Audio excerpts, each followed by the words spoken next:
We took it all. We brought them to our land.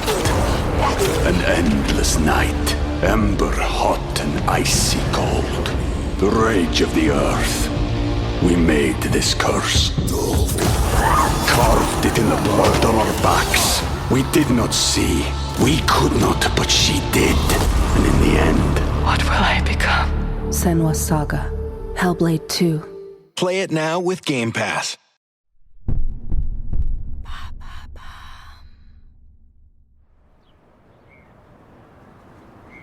Juillet 1995. Le quartier de Clear Lake est une banlieue chic, à l'est de Houston. De jolies rues calmes, des maisons à l'air respectable, des pelouses manucurées. On se croirait dans un épisode de Desperate Housewives.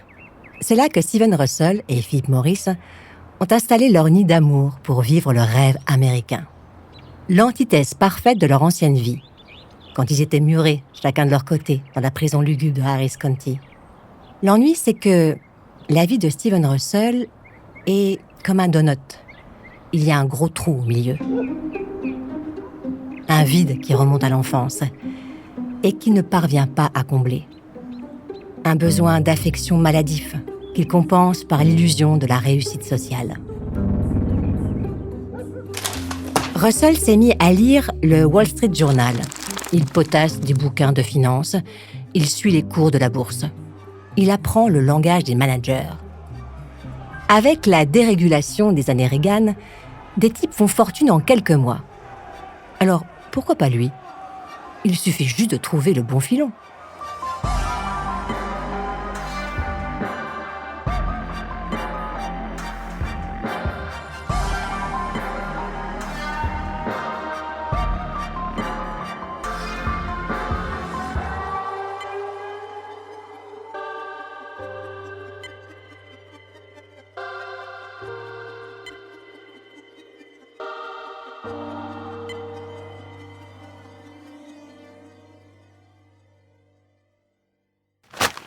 Un matin, en ouvrant son journal, Steven tombe sur une petite annonce.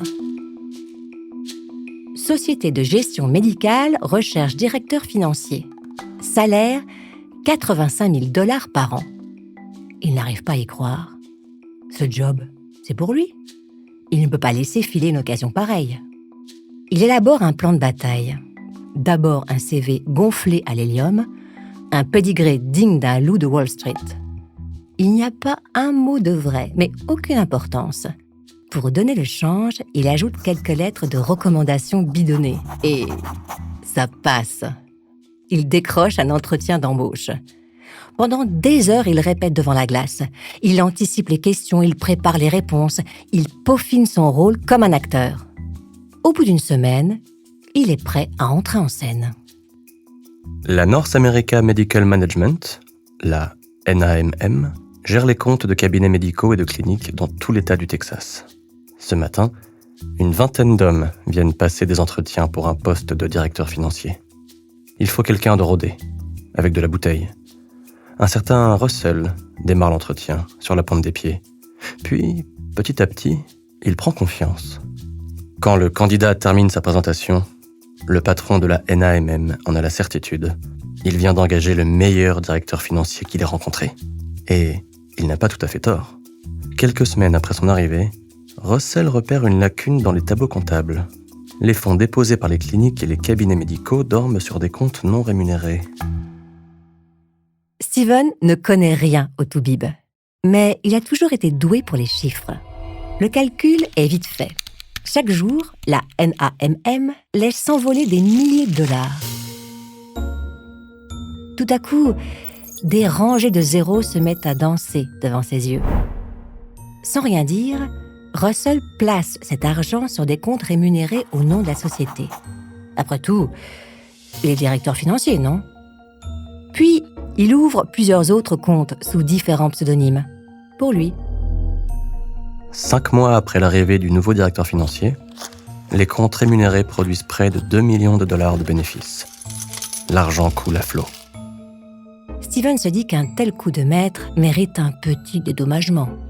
Il détourne presque la moitié des profits, 800 000 $. Enfin, Enfin, il va mener la vie qu'il mérite.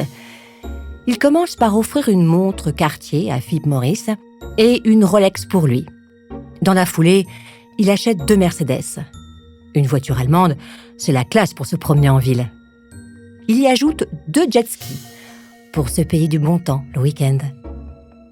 Mais toutes ces dépenses finissent par attirer l'attention. Le banquier de Russell se pose des questions. D'accord, il a un bon salaire, mais pas au point de vivre comme un millionnaire.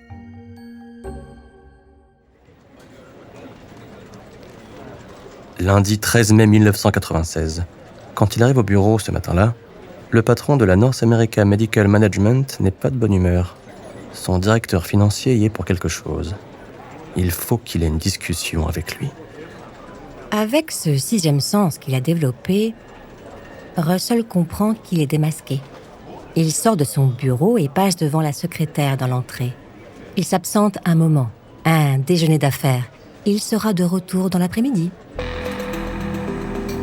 Il saute dans sa voiture et fonce à la banque. En toute hâte, il réussit à retirer 40 000 $ en liquide. D'une cabine, il appelle Philip Morris. Il est désolé, il a commis une erreur. Il n'aurait pas dû faire ça. Mais la situation est hyper tendue. Il ne peut pas repasser à Clear Lake. Pendant une semaine, Steven se planque dans les environs de Houston. Il appelle Morris presque tous les jours pour prendre des nouvelles et pour le rassurer. Ça va aller, promis. Ils vont s'en sortir. Il a un plan. Philippe n'a qu'à prendre un bus. Rendez-vous dans 3 jours, à la gare routière de Fort Lauderdale, en Floride. Steven le rejoindra là-bas. L'anxiété le ronge. L'incertitude l'empêche de réfléchir. Il a besoin de contrôler les choses. Et il a besoin de voir son amant. Au bout de 10 jours, il n'en peut plus. Il rentre à la maison.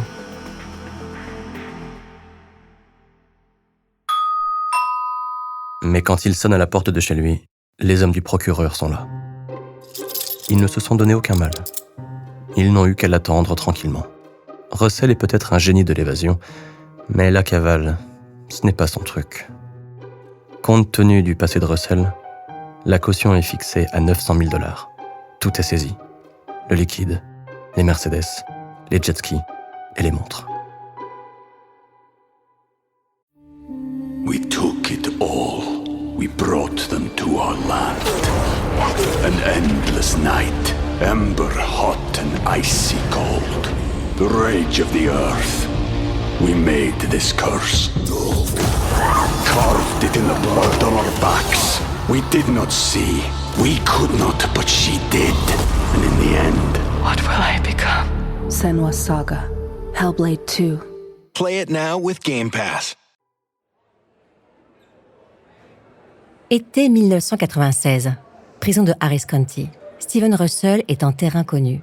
Vêtu d'une combinaison bleu marine, il attend son procès pour détournement de fonds. Il se tient à l'écart des autres détenus. Toute la journée, il cogite. Il imagine un plan et se rend compte qu'il ne peut pas marcher. Il en imagine un autre et l'abandonne aussitôt. Jusqu'au jour où il trouve la bonne idée. Vendredi 13 septembre 1996. C'est son jour de chance. Russell en est convaincu. Depuis le téléphone public de la prison, il appelle le greffe du comté. À l'autre bout du fil, un homme a une voix ronde, une voix rassurante, avec cet accent du Sud dont la chaleur inspire confiance. La greffière l'écoute. L'homme lui dit qu'il est le juge Charles Harry. Il a présidé ce matin une audience sur le montant de la caution d'un certain Steven J. Russell. Il voudrait informer le greffe que cette caution a été réduite de 900 000 à 45 000 $. La greffière prend en note et met à jour le dossier tout de suite. À peine a-t-elle raccroché que Russell passe un second coup de fil à un prêteur sur gage qu'il connaît. Pendant plusieurs minutes, il discute et négocie. Il est en prison, il ne peut pas lui-même déposer la caution en son nom, mais il dispose de la somme sur un compte en banque. Il a juste besoin d'une avance, le temps de récupérer les fonds. Ce sera fait dans la journée. Le prêteur sur gage accepte. La deuxième évasion de Russell est aussi belle que la première.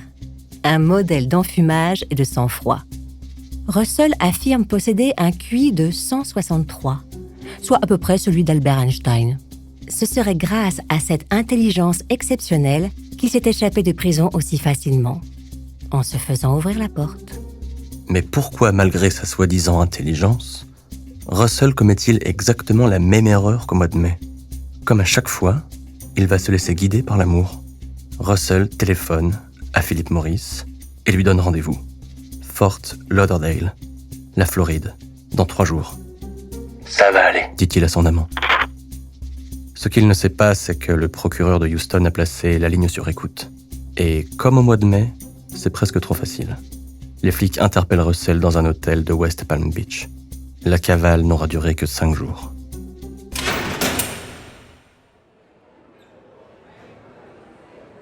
Automne 1996. Quartier de haute sécurité Estelle à Huntsville, Texas. On a troqué la combinaison bleue de Russell pour un uniforme blanc, celui qui habille les détenus des centrales pénitentiaires. Ici, les conditions de détention sont plus strictes. Mais comme à la maison d'arrêt d'Harris County, personne ne fait attention à lui. Il faut dire qu'il y a beaucoup de monde dans ce quartier de haute sécurité. La prison abrite un important centre médical. Des médecins en tenue verte et des infirmières en tenue bleue qui vont et viennent comme ils veulent. Personne ne fait attention à eux. C'est là que se trouve la faille du système. Russell le sait et son instinct le lui confirme. Reste à résoudre un double casse-tête. D'abord, la partie facile, se procurer à la blanchisserie une seconde combinaison. Pour ça, quelques dollars suffisent. Il cache l'uniforme sous son matelas. Ensuite, la partie compliquée. Trouver un détenu qui participe au cours de dessin organisé par la prison. Russell a besoin de feutres verts. Beaucoup de feutres verts. Par petites poignées, il en récupère ainsi une bonne centaine. Dans le lavabo de sa cellule, il prépare un mélange. Il retire les tampons encreurs des feutres et les fait tremper dans l'eau pour obtenir un bain de teinture. Puis, il y plonge la combinaison blanche jusqu'à ce qu'elle prenne un beau vert hôpital. Enfin, il attend le bon moment.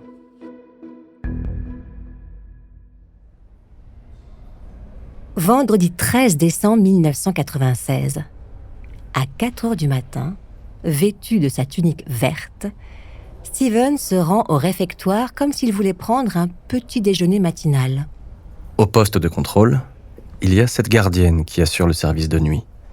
Elle s'ennuie et elle passe tout son temps au téléphone. Son petit déjeuner englouti, Russell se présente devant la vitre blindée.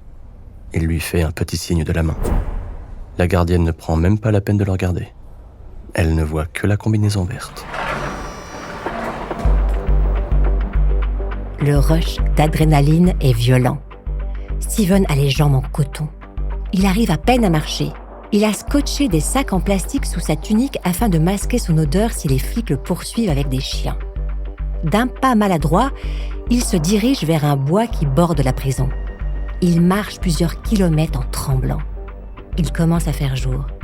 Il parvient à une zone résidentielle. Dans la cuisine d'une maison, il aperçoit de la lumière. Le type qui lui ouvre est encore à moitié endormi. Steven lui explique qu'il est médecin. La veille, il a trop bu avec des copains, il a eu un accident de voiture. Il a vraiment honte. Il a juste besoin que quelqu'un le conduise en ville. L'homme hésite un instant. Ce médecin lui paraît un peu bizarre. Peut-être est-ce parce qu'il est encore bourré. Russell insiste. C'est très important, il va avoir des ennuis s'il ne rentre pas. L'homme accepte enfin de l'emmener. Il le dépose dans le centre de Huntsville. Russell n'est pas encore tiré d'affaire. Devant un restaurant ouvert toute la nuit, il repère un taxi. Il se penche à la portière. Le chauffeur le regarde étonné. Russell improvise. Il est chirurgien. Il doit se rendre de toute urgence au centre hospitalier de Houston pour une intervention. C'est une question de vie ou de mort. Le chauffeur hésite. Huntsville-Houston, ça fait plus de 110 km. Mais après tout, ce gars est habillé comme les toubibs dans les séries télé. 1h30 plus tard, Russell se fait déposer devant l'hôpital. Il n'a pas d'argent sur lui. Il est parti en catastrophe. Le chauffeur n'a qu'à l'attendre. Il va récupérer le prix de la course dans son casier. Russell sort du taxi, s'engouffre dans le bâtiment et disparaît.